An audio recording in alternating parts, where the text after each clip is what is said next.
Stock dropped after you sold a covered call? Well, here's a fast trick.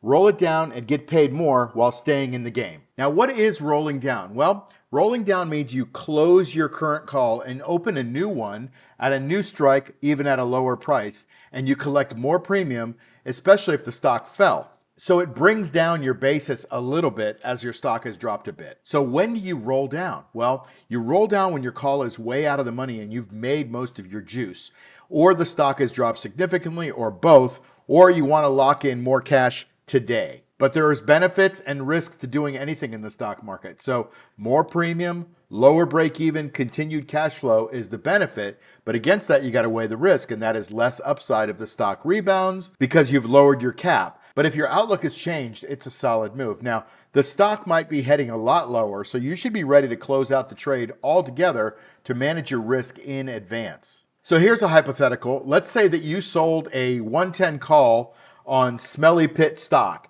and the stock now dropped to 103. Well, you could roll down to 105 or even a $100 call if you want to collect more premium, and you can even reset your plan at that time. Make sense? Well, rolling is not just defense, it's offense for income.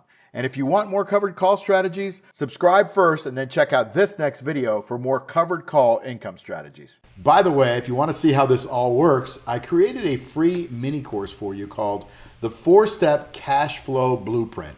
Just go to this link or the one in the description and we'll deliver it right to your email. I'll see you soon.